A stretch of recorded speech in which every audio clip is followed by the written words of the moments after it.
사무엘상 말씀인데 사무엘상 딱 펴면 바로 이제 한나가 생각이 나죠.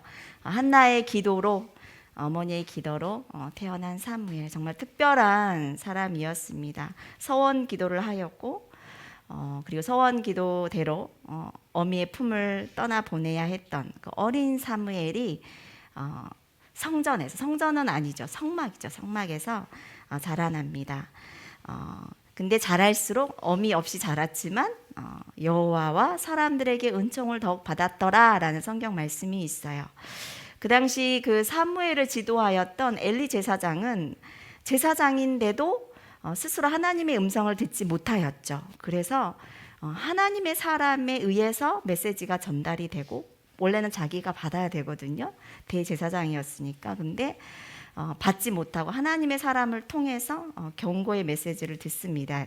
2장에 보면은 사무엘은 그런데 이런 무능한, 어쩌면 영적으로 무능한 이 엘리 제사장 아래에서도 굉장히 잘 성장합니다. 그 당시에 그 표현이 그날에는 여호와의 말씀이 희귀하였다. 그래서 환상과 어떤 이상이 보이지 아니하였던 그 시대에 그때 사무엘, 어린 사무엘이 하나님의 음성을 듣는 거예요. 사무엘은 어머니 한나와 딱 1년에 한 번만 만났어요. 한나의 그 가정이 매년제를 이렇게 드리러 이 실로에 있는 성막이 있는 이곳에 이제 들렸는데, 그때 사무엘이 한 번 엄마를 볼 수 있는 거예요. 엄마가 1년 동안 잘, 올해는 얼마만큼 컸고 1년 정도는 입힐 수 있을 법한 그런 겉옷을 만들어 가지고 가져오면, 이 사무엘은, 어린 사무엘은 이것을, 겉옷을 그래서 엄마 냄새 맡고 품고 안고 입고 엄마의 그 품을 느끼는 거죠. 엄마도 그렇고 사무엘도 그렇고 정말 이렇게 눈물겨웠을 장면이었을 거예요. 하지만 엄마의, 부모의 이런 빈자리에도 불구하고 사무엘이 굉장히 훌륭하게 성장합니다. 그 첫째 배경은 엄마의 그 기도, 그리고 그 순종함이 있었고, 너무나도 사실 하기 어려운 그런 서원 기도였죠. 그리고 둘째는 그 어미의 빈자리를 하나님이 부모가 되어서 함께 해주시는 거예요. 그래서 실로에서 하나님께서 직접 나타나셔서 어렸을 때부터 사무엘아 사무엘아 이렇게 부름으로써 그 어미의 품을 하나님께서 채워주시는 거죠. 즉 하나님의 그 말씀으로 어려서부터 영성 있게 이렇게 성장하게 됩니다. 오늘 어린이 주일인데 우리 아이들이 정말 이렇게 사무엘처럼, 또 오늘 아이들에게는 다니엘을 가르쳤는데, 그런 다니엘처럼 어리지만 또 어려운 환경, 다니엘도 그렇고 사무엘도 그렇고 굉장히 어려서부터 어려운 환경에서 자랐지만, 그럼에도 불구하고 우리가 인간적으로 봤을 때는 육신의 어떤 우리의 그 시선으로 봤을 때는 그런 부족함이 있을지라도 어려서부터 하나님을 찾고 하나님의 말씀에 귀를 기울이는 자는 그 공백을 하나님께서 다 채워주신다는 거예요. 그 믿음을 가지고 우리 교회에서도 열심히 가르치시니까, 가정에서도 또한 우리 성도님들의 기도를 너무 많이 느끼는 게, 정말 이 코로나 시기임에도 불구하고 아이들이 정말 많이 나와요. 물론 달란트를 많이 준다 해서 왔습니다만, 어쨌든 우리 아이들이 정말 많이 와줘가지고 오늘 너무너무 선생님들과 저에게 기쁜 하루를 보냈습니다. 사무엘은 어느 정도 훌륭하냐면, 신약시대 예수님이 최고봉이시잖아요. 예수님과 똑같았다라는 표현이 성경에 있어요. 성장 배경도 좀 많이 흡사합니다. 물론 예수님은 부모님 아래에 자랐지만 예수님의 가정도 특별한 마리아와 요셉의 헌신이 분명히 있었죠. 기도도 있었고, 그리고 해마다 매년제를 드리러 갔다. 예수님의 부모가, 그 표현이 마태마가 누가복음에 있어요. 매년제 12살의 그 기록도 있고 성장기의 그 기록이 있죠. 믿음의 가정이었어요. 누가복음 2장 41절에 보니까 그의 부모가 마리아와 요셉이죠. 6월절이 되면 예루살렘으로 가더니 12살의 예수님의 그 성장 기록이 있습니다. 그리고 예수님도 아기가 자라며 강하여지고 지혜가 충만함으로 하나님의 은혜가 그의 위에 있더라. 예수는 지혜와 키가 자라며 하나님과 사람에게 더욱 사랑스러워 가시더라. 이 말씀이 정확하게 어디 말씀이냐면 사무엘에게 했던 이 말씀이에요. 그러니까 누가복음 저자는 이 사무엘이 성장한 것처럼 예수님도 자랐다라고 이 말씀을 그대로 누가복음에 옮겨요. 사무엘이 점점 자라매 여호와와 사람들에게 은총을 더욱 받더라. 이 히브리어가 이 헬라어로 이렇게 바뀌어서 이렇게 나옵니다. 즉 사무엘이 정말 하나님의 말씀대로 정말 이렇게 훌륭하게 자랍니다. 어려서부터 주의 음성을 듣고 하나님의 그 뜻과 내가 왜 엄마를 떠나 가정을 떠나 여기 이렇게 놓아졌는지 그 부르심 그 소명을 어려서부터 이렇게 깨닫고 이 사사 시대의 마지막 사사가 되어서 그 자신의 그 역할을 그 소명을 감당하게 됩니다. 이게 삼손이 마지막 사사가 아니라 이 사무엘이 사사 시대를 종식을 시키고 왕정 시대를 여는 그런 훌륭한 인물이 되지요. 사무엘이 성장하게 하는 그 과정이 사실 굉장히 좋지는 않아요. 여건은 굉장히 안 좋습니다. 나라가 망해가니까요. 그 엘리 그 제사 그 두 아들이 완전히 몰락하죠. 자기가 그 자리에 있어야 되는데 앞으로 이제 후계자인데 어떻게 보면 하나님이 세우셨으니까 근데 몰락합니다. 그 가문이. 그리고 그 과정 속에서 블레셋에게 언약궤가 빼앗기는 사무엘상 4장에 이렇게 나오죠. 엄청난 사건이죠, 사실. 이때 사무엘은 어렸으니까요. 굉장히 사사 시대에 좀 가장 암흑기예요. 왜냐하면 하나님의 그 임재이기도 하고 임재의 상징이었던 언약궤가 빼앗기는 일은 사실 없었거든요. 사사 시대를 통틀어서. 그래서 이 언약궤가 계속 블레셋 땅에 이렇게 왔다 갔다 이렇게 하는 거죠. 그 아스도카드, 에그론, 베스메스 이 땅들을 막 가면서 근데 이 하나님의 그 임재 그 상징이었던 그 임재가 돌아다니면 이게 심판이죠, 재앙이죠. 재앙과 환란과 전염병이 그 땅을 치고 즉 거룩한 하나님과 죄의 만남은 심판인 거예요. 너무너무 사실 두려운 거죠. 심판이고 죽음입니다. 우리 함께 7장 1절 2절 읽어볼까요? 7장 1절 2절 시작. 기럇 여아림 사람들이 와서 여호와의 궤를 옮겨 산에 사는 아비나답의 집에 들여놓고 그의 아들 엘리야사를 거룩하게 구별하여 여호와의 궤를 지키게 하였더니 궤가 기럇 여아림에 들어간 날부터 20년 동안 오래 있은지라 이스라엘 온 족속이 여호와를 사모하니라. 이제 이 재앙이 멈추는데 언제 멈추냐? 엘리야살이 거룩하게 구별을 하여서 이 언약궤를 모시기 시작하니까 심판이 이제 더 이상 있지 않은 거예요. 그리고 20년이라는 이 세월이 흐르는데 이때 이제 사무엘이 성장하는 거예요. 어렸었지만 이제 드디어 성인이 되어서 우리 성경에 나와 있지 않지만 사무엘은 결혼도 하였고 두 아들도 낳았고 두 아들이 또 사사직을 물려받았는데 잘하지 못하고 그런 기록들이 아내가 있었다는 결혼과 아내의 그 기록이 전혀 없어가지고 우리는 잘 모르지만 나중에 보면 결혼도 하였고 아들도 둘 있었구나 이렇게 우리는 알 수 있지요. 그래서 이제 공식적으로 20년이란 세월이 흘러서 이스라엘의 대표 사사가 되어 이스라엘의 영적 지도자가 되는데 굉장히 잘 수행하였지요.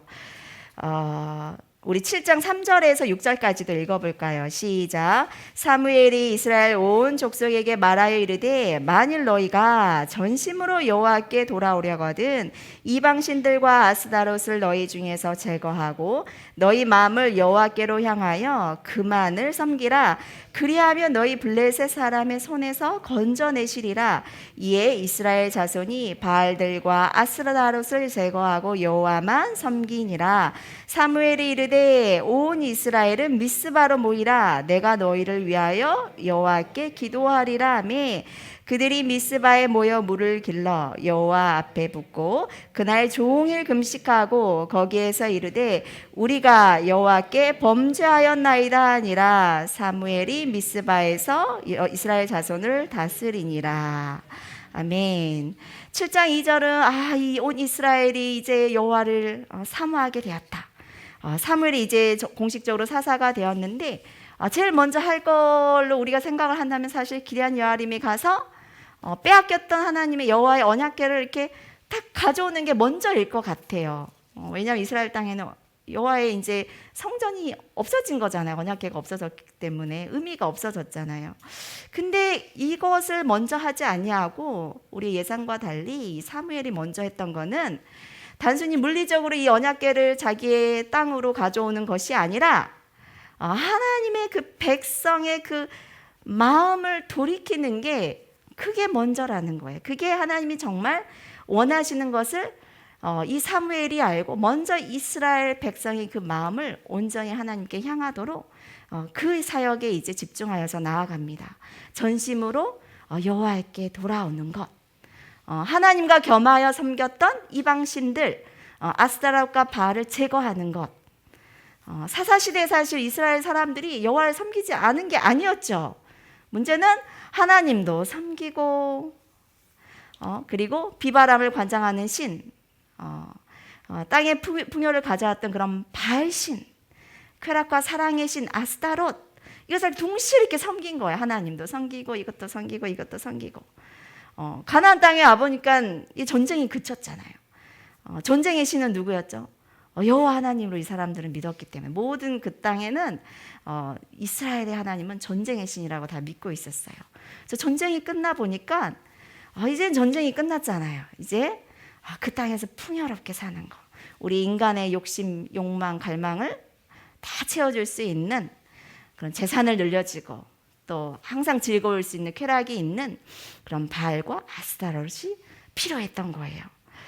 이게 바로 창세기 3장 하와가 보암직 먹음직 지혜롭게 할 만한 이걸 바라는 거, 이게 똑같은 연장선상에서 계속 이 일은 우리 인류에게 계속 이루어지고 있어요. 세상에 있는 것들, 육신적인 것들, 육신의 정욕, 안목의 정욕, 이상의 자랑, 이걸 저도 너무 약해요, 너무 약해요.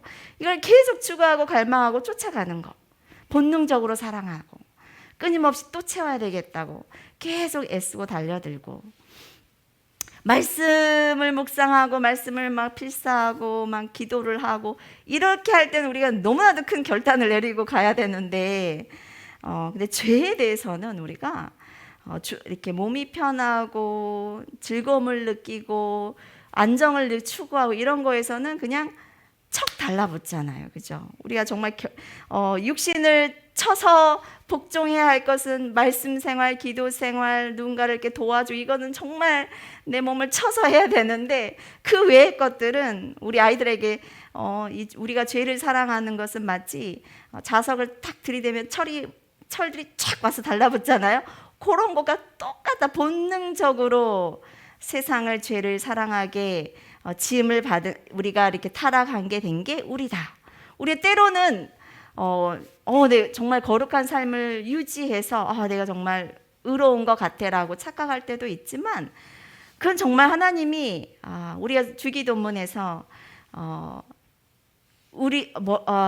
죄의 유혹에 우리를 유혹에 빠지지 마시고 악에서 구원하옵소서, 이걸 해주지 않으시면 우리는 죄를 지을 수밖에, 우리가 스스로 착각을 하는데 우리가 죄를 지을 수밖에 없는 그런 환경을 제거하시잖아요. 우리는 그냥 척 달라붙어요. 제가 어떻게 알았겠어? 내 자신을 보니까 너무나도 그게 느껴지는 거죠. 하나님의 형상으로 지음을 받은 아주 특별한 존재일지라도 우리가 한번 타락하고 나니 죄의 자손으로 태어나고 보니 세상의 오물들을 위하여서 우리가 애쓰고 수고하고 노력하고 달라붙기를 원한다는 거죠. 우리의 가치 판단, 우리가 추구하는 것들이 하나님의 말씀이 아닌 죄성, 세상의 가치관, 여기에 시선을 두었을 때 넘어지고 또 넘어지는 이유가 바로 여기에 있습니다. 그리스도인이라고 말은 하지만 우리가 교묘하게 양다리를 거치는 아주 전문가들입니다. 세상의 발, 아스타롯, 하나님과 겸하여서 이것도 놓칠 수 없지만 하나님도 붙잡아야 되겠지만 세상의 발도 필요하고 나에게는 아스타롯도 필요한 아주 애매한 믿음의 정체성을 가진 게 바로 접니다. 우리 7장 7절에서 11절 같이 한번 7절에서 11절까지 읽어보도록 하겠습니다. 시작. 이스라엘 자손이 미스바에 모였다 함을 블레셋 사람들이 듣고 그들의 방백들이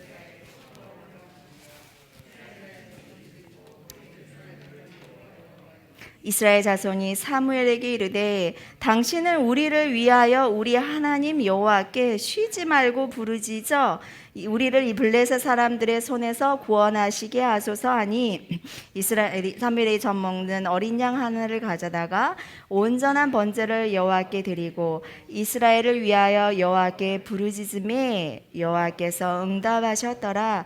사무엘이 번제를 드릴 때 블레셋 사람이 이스라엘과 싸우려고 가까이 오매 그날에 여호와께서 블레셋 사람에게 큰 우레를 발하여 그들을 어지럽게 하시니 그들이 이스라엘 앞에 패한지라. 이스라엘 사람들이 미스바에서 나가서 블레셋 사람들을 추격하여 벳갈 아래에 이르기까지 쳤더라. 아멘. 엘리 제사장 앞에 나온 엘리 제사장은 자기 아들 두 아들 홈리와 비나스가 있었는데 그때 하나님의 사람이 와서 경고를 한단 말이에요. 사람에게 범죄를 하면 하나님이 심판하시지만 근데 그 죄가 만약에 여호와를 향한 죄이면 누가 그를 건져내겠느냐. 이게 엘리의 말이에요. 자기 두 아들들 향하여서 한 말인데 사람에게 범죄하면 누군가 중재하여서 하나님이 심판하겠지만 하나님에 대한 범죄, 이 두 아들들은 하나님에 대한 범죄를 하고 있었죠. 그 고기들을 막 내달아 해서 날 것을 달라 내가 구워 먹으리라 막 하면서 그리고 그 성막을 섬기던 여종들을 이렇게 범하는 아주 정말 하나님의 성전에서 잊지 말아야 할 그런 범죄들을 저질렀단 말이에요. 여호와께 범죄하였던 그런 죄들이 굉장히 컸죠. 하나님의 일을 하면서. 근데 저는 그 말씀을 듣고 아니 엘리 제사장은 왜 두 아들들을 위해서 기도를 하지 않을까, 간구하지 않을까. 저는 그게 사실 지금도 미스테리예요. 왜 아들들을 위하여서 하나님 좀 저를 심판하시되 아들들은 살려주십시오 이런 애절한 간구가 없을까. 그 안에 이렇게 다그침은 있었지만 하나님을 매달리는 그런 영성을 이렇게 엘리 제사장에게 찾을 수가 없어요. 하지만 오늘 방금 읽은 본문에서는 사무엘은 엘리는 자기가 낳은 자기 자식도 이렇게 위하여서 기도하는 장면이 없지만 이 사무엘은 자기가 낳지 않은 그 자식들, 하지만 너무나도 타락한 그 이스라엘 백성, 하나님께 범죄한 이 백성을 위하여서 정말 간절히 여호와께 간구하고 회개를 촉구합니다. 종일 모여서 금식하였다. 범죄한 것을 자백하였다. 근데 이러한 예배가 공동체들이 다 모여가지고 정말 오랜만에 회중 집회를 하는데 이게 블레셋이 너무나도 좋은 기회가 찾아온 거예요. 즉 무장하지 않은 이스라엘 백성들이 다 모여 있는 거죠. 즉 한 번의 공격으로 이스라엘을 칠 수 있는 굉장히 좋은 기회를 이 예배가 제공한 거예요. 그래서 미스바에 정말 백성들이 모였다는 소식에 블레셋이 정말 무장을 하고 모여서 치러 가자. 미스바에 무장을 하지 않은 이스라엘 백성들이 다 모여 있다. 그래서 이제 나아가자고 하는 그 상황 가운데에서 이스라엘 백성이 과연 무엇을 선택하였나? 정말 오랜만에 올바른 선택을 한 거예요. 여기 부분에서 믿음의 선택을 했어요.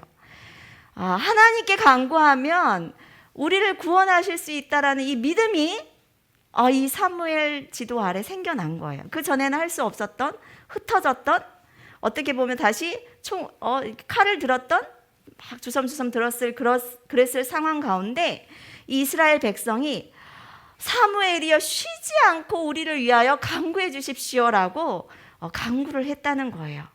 흩어서 도망가는 것 대신에 기도하고 예배하고 우리가 하나님께 도움을 요청하자라는 올바른 선택을 여기에서 이스라엘 백성이 하게 됩니다. 사무엘이 정말 작정을 하고 젖먹는 어린 양 하나를 잡아서 온전한 예배를 드리고 정말 여호와께 부르짖자 출애굽 당시에 있었던 그런 어떤 기적이 우레를 통해서 적들을 물리치는 자연재해를 통해서 그 출애굽의 이야기만 들었던 그 하나님을 자기네들이 이제 경험을 하게 된 것이지요. 12절에서 14절까지도 읽어볼까요? 시작. 사무엘이 돌을 취하여 미스바와 센 사이에 세워 이르되 여호와께서 여기까지 우리를 도우셨다 하고 그 이름을 에베네셀이라 하니라.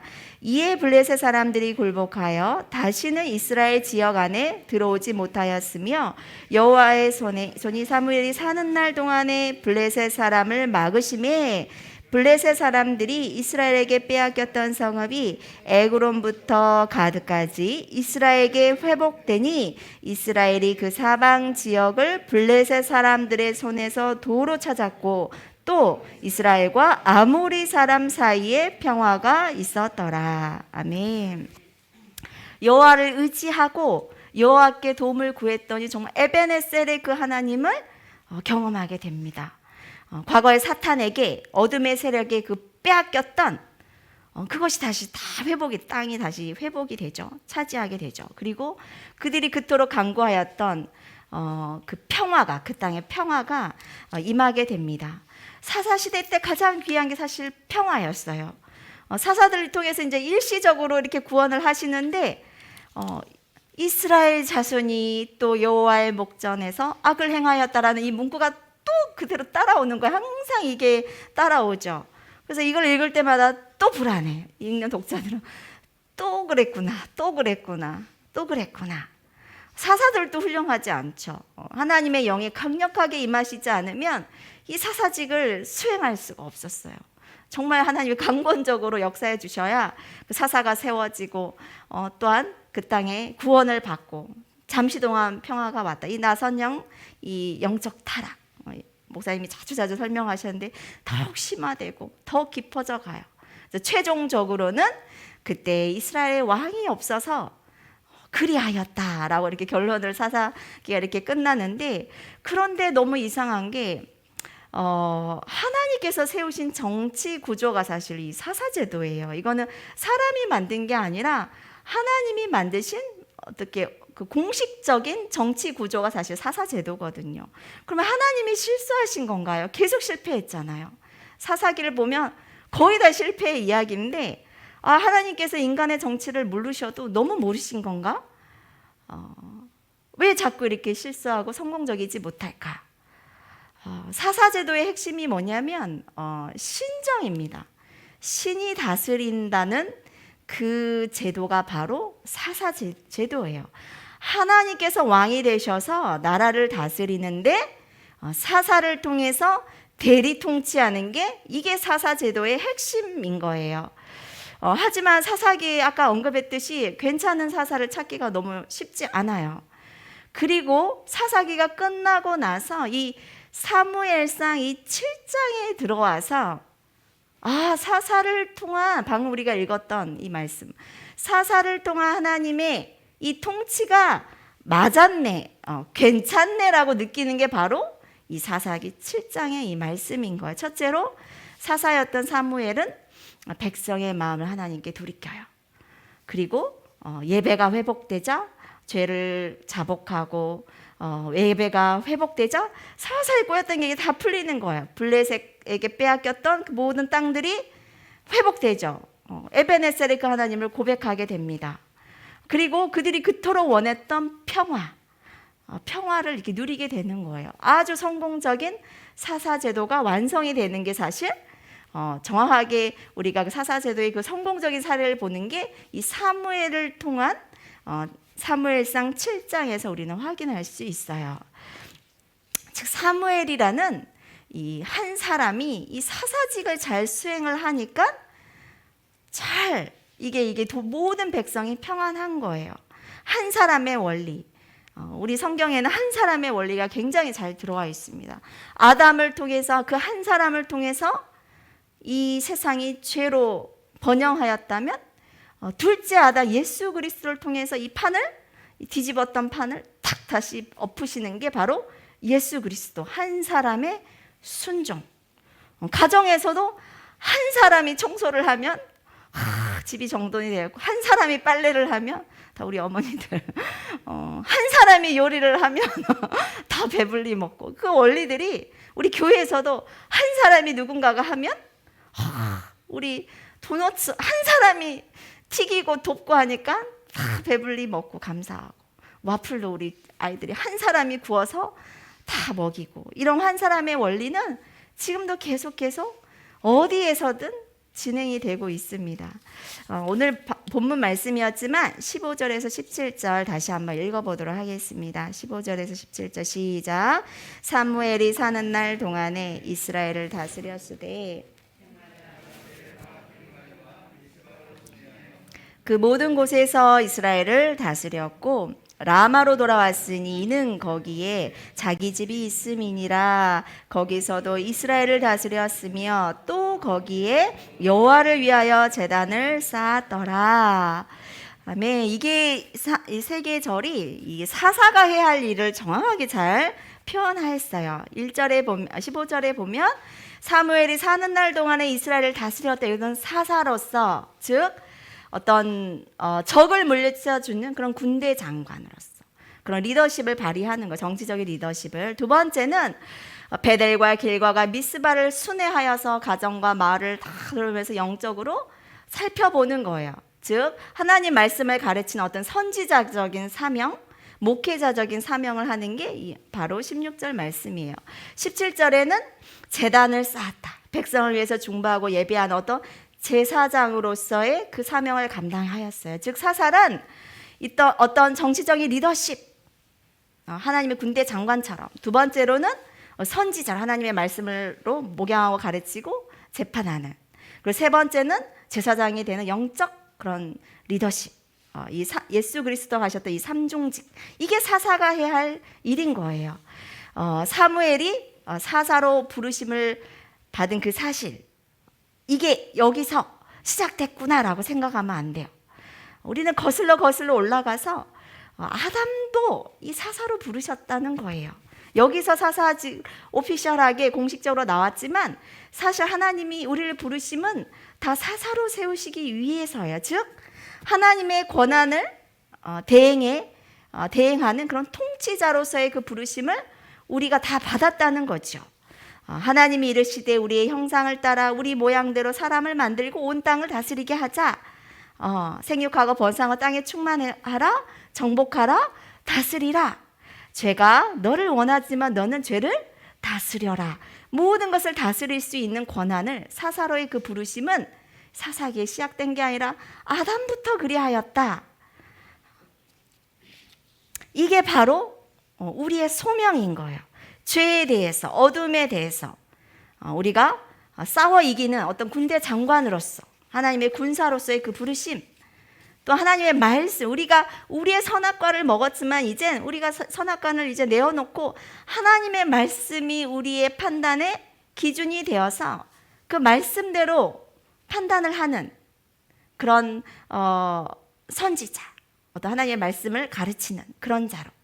또한 세 번째로 예배하는, 누군가를 위하여 중보하는 그런 제사장으로서의 그 부르심이 아담 때부터 지금까지 이 사사시대뿐만 아니라 지금까지 이어지고 있고, 아브라함도 그랬어요. 아브라함도 전쟁터에 나가서 싸웠죠. 제단을 쌓았죠. 롯을 위하여 중보해야죠. 이 일을 계속 한 거예요. 이 사사로에서 이 삼중직을 다 했어요. 모세도 그렇게 했고, 여호수아도 그렇게 했고, 다윗도 그렇게 하였고. 하지만 다 완벽하게 하지는 못했고, 오직 예수 그리스도께서 최종적으로 이 사사로서의 그 부르심, 이 삼중직을 완성하셨던 거예요. 왕이요, 제사장이요, 선지자로서. 그리고 오늘 본문 사무엘은 그 하나님의 그 부르심, 사사로서 해야 할 하나님의 그 통치를 대행하는 그 대리자로서의 그 역할을 정말 성실하게 이 7장 본문에서 잘하였어요.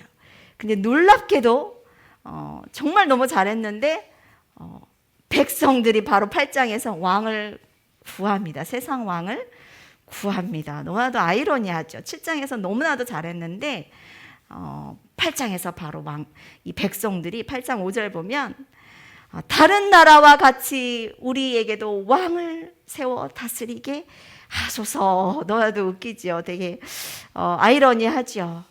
하나님이 6장 7절 8절 보니까 8장 6절 7절 8절 사무엘아, 그들이 너를 싫어서 왕을 요구한 너 사사잖아. 너를 싫어서 왕을 요구한 것이 아니요. 그들이 나를 버려 내가 그들의 하나님이 되는 게 그들이 싫어서 나를 버린 것이다. 이 나를 버림은 출애굽부터 지금까지 이어지고 있다라고 하나님이 사무엘에게 되게 하소연해요. 내가 이게 처음이 아니다. 그때부터 계속 그랬다. 근데 이 백성들이 요구했던 우리도 왕이 있어야 되겠습니다. 우리 왕이 우리를 다스려서 우리 앞에 나가고 우리의 싸움을 대신 싸워줘야 되겠습니다. 이걸 사실 누가 했나요? 하나님이 이제까지 다 해오셨잖아요. 그죠? 출애굽 때부터 지금까지 하나님이 앞서 가셔서 사자들을 보내셔서 싸우게 하시고 이기게 하시고 이거 사실 하나님이 다 하셨던 일이거든요. 근데 이 백성들이 눈에 보이는 세상 왕을 강구합니다. 눈에 보이는 세상의 그 가치관, 인간의 그 제도가 기준이 되어서 스스로 왕을 구하고 있습니다. 즉 이제는 우리 인간이 왕이 되어야겠다. 다시 선악과를 따먹어야 되겠다. 그 표현을 하나님에 대한 정면 도전인 것이죠. 하지만 하나님께서는 포기하지 않으셨어요. 이 아담 때부터 그 일은 일어났지만 포기하지 않으시고 계속 사람들을 아브라함을 부르시고 모세를 부르시고 여호수아를 부르시고 사무엘을 부르시고 다 부르셔서 이거를 다시 하나님의 방식으로 하나님의 말씀으로 세우시려고 하나님의 열심은 계속 되었습니다. 그리고 이거에 마침표를 찍는 것이 바로 예수 그리스도. 예수님께서도 선악과를 따 드시고 싶어 하셨죠. 주님 이 잔을 옮겨주세요. 너무나도 하기 싫은 거예요 사실. 그리고 사탄도 선악과를 따먹으라고 사실 예수님의 사역하기 전에 계속 도전을 하였죠. 이 떡이 빵이 되게 먹어봐. 나에게 절해. 세상 권세를 너에게 줄게. 하나님이 너를 높이 올려주실 거야. 라는 이런 정면 도전이 사실 그러한 일이 계속 반복되고 있는 거예요. 하지만 그리스도께서는 나도 그 선악과를 먹고 싶지만 나의 뜻대로 마시고 아버지의 뜻대로 되길 원하나이다. 이 고난의 그 십자가 아버지의 그 뜻, 부르심, 그 소명의 길을 끝까지 걸어가심으로 자신에게 주어진 그 사사로서의 그 통치, 그 방식을 따르신 거죠. 끝까지. 군대의 장관으로서 사망과 죽음을 멸하시는 군대 장관으로서 하나님의 말씀대로 판결하는 재판관으로서 선지자로서 그리고 끝까지 저들의 죄를 저들에게 돌리지 마시옵소서 끝까지 기도하고 중보하는 대제사장으로서의 그 삼중직을 우리 예수 그리스도께서 십자가를 통해서 완성하셨습니다. 여러분은 사사입니까? 왕이십니까? 여러분 삶의 가장 높은 자리를 하나님께 내어놓으셨습니까? 아마도 정말 분명한 것은 이 자리에 계신 분들은 특별히 하나님께서 우리를 사사로 세우시고 부르셨다는 그 확신을 갖기를 소망합니다. 그래서 옆 사람들에게 졸리니까 인사해 볼까요? 당신은 하나님의 뜻을 이루는 사사가 되십시오 라고 인사해 봅시다. 하나님의 뜻을 이루는 그 부르심의 소명을 다하는 끝까지 완주합시다. 말씀을 이제 마치고자 합니다. 우리 가정에서, 작게는 우리 가정에서, 또한 직장에서, 또한 교회에서 어디를 가든지 하나님이 나를 사사로 세우셨다. 나는 하나님의 대사이다. 천국의 대사이다라는 이 부르심의 이 소명을 기억하시고 악에 대해서는 싸우시고 하나님의 말씀대로 선포하고 가르치고 또한 먼저 그 본을 보이는 그런 선지자적인 그 사명 또한 먼저 예배자로 서고 누군가를 위해서 중보하는 그 대제사장으로서의 그 소명을 잘 감당하는 여러분이 되셔서 가정이 회복되고 교회도 회복되고 우리 시흥삼동도 회복되고 또한 이 나라와 열방까지 회복되는 그런 부르심 앞에 여러분이 아름답게 사용되어지길 소망합니다.